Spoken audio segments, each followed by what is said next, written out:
America, it's a big place. You could start driving in one part and drive for days and still be in the same state. The sheer size of it can boggle the mind. It's not just wide, it's tall too in a way, with all sorts of landscapes stacked next to each other. You've got everything here, deserts that look like Mars. Then, just a state or two over, you find forests, so green and dense you can barely see the sky.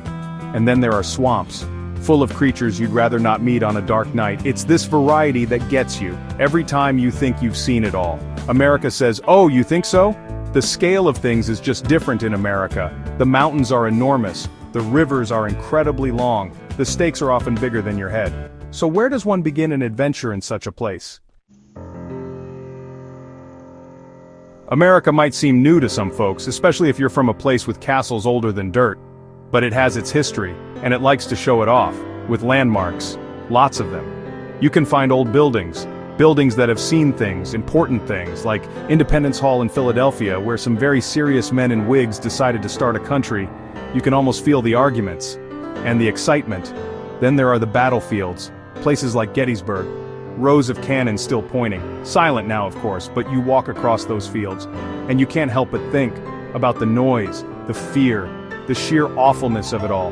They have monuments everywhere, telling you who fought and who fell. It's sobering stuff, it makes you glad for the quiet. Washington, D.C. is a city practically built of landmarks, big white buildings, statues of important-looking men on horses, or sitting in very large chairs like Lincoln. He looks very thoughtful and very, very big.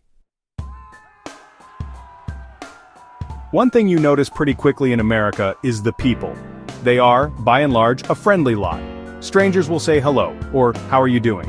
Sometimes they even wait for an answer, which can be a bit surprising if you're not used to it. And they love to say have a nice day.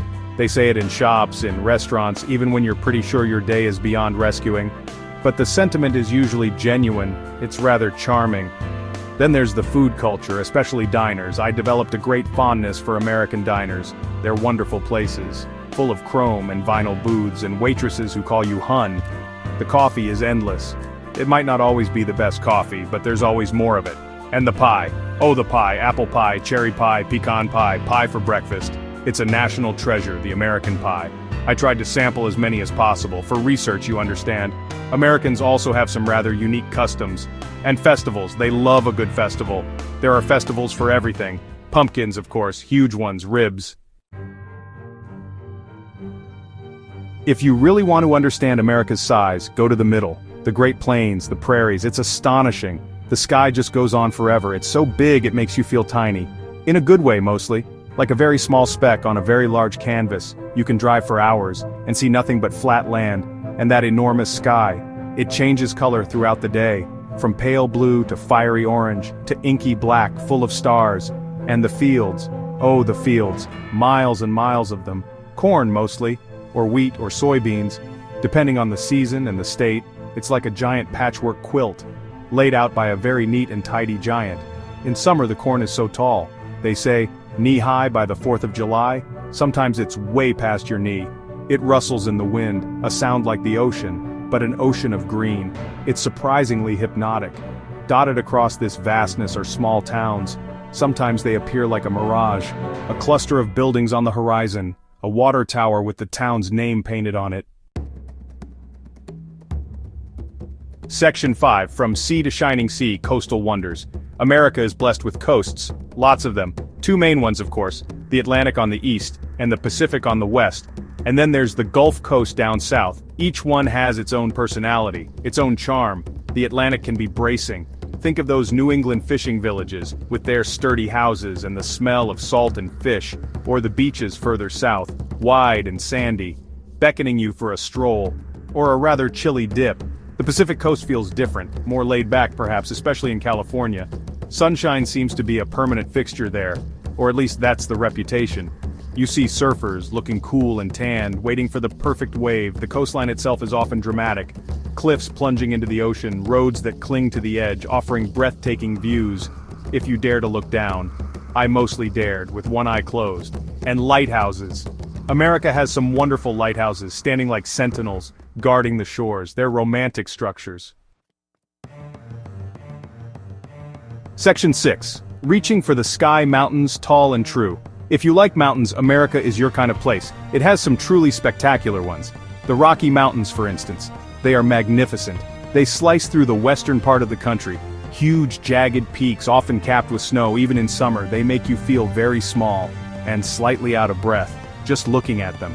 They are a proper wilderness full of bears and elk and people wearing very serious hiking boots. Then you have the Appalachian Mountains in the east. They are different, older, more rounded, gentler you might say, covered in a thick blanket of trees, especially beautiful in the autumn, when the leaves turn all shades of red, orange, and gold.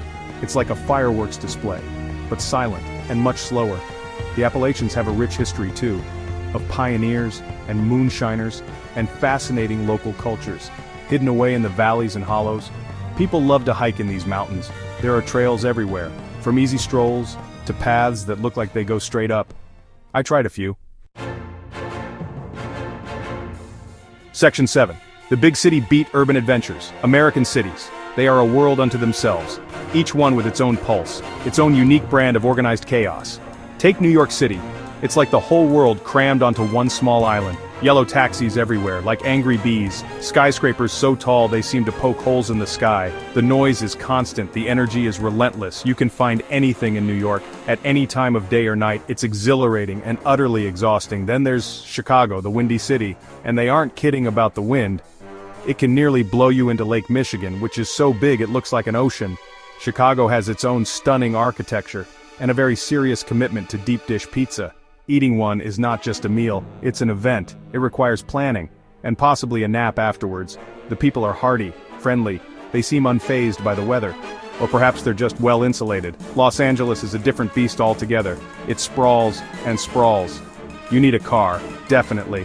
It's a city of dreams, movie dreams mostly. Everyone seems to be beautiful, or trying very hard to be. Section 8. Quiet Corners. The charm of small-town life. Beyond the big cities and the famous parks, there's another America. Small-town America. These are the places you find when you wander off the main highways, or take a wrong turn, which I did. Often. And sometimes those wrong turns lead to the most delightful discoveries. Little towns nestled in valleys, or perched on hillsides. Places where life seems to move at a slower pace, a much slower pace. It's quite refreshing. Main Street is usually the heart of these towns. You'll find a few shops, a hardware store, perhaps a bakery, a local diner where the coffee is hot, and the gossip is even hotter. Everyone seems to know everyone else, and their dog, and their cousin twice removed. People stop to chat on the sidewalk, or wave from their front porches. There's a sense of community. That can feel very welcoming, or slightly intimidating if you're just passing through. Life in small-town America often revolves around simple pleasures. The local high school football game on a Friday night, church on Sunday morning, potluck dinners, summer evenings spent sitting on the porch swing. Section 9. One nation, many peoples, the American spirit. If there's one thing that truly defines America, it's the people. So many different kinds of people, from every corner of the globe. They've come here over centuries, bringing their hopes, their dreams, their funny accents.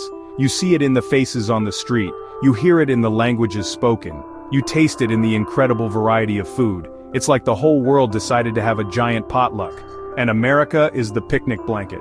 They all bring their own traditions, their music, their art, their ways of celebrating, and somehow, it all mixes together, creating something new, something uniquely American.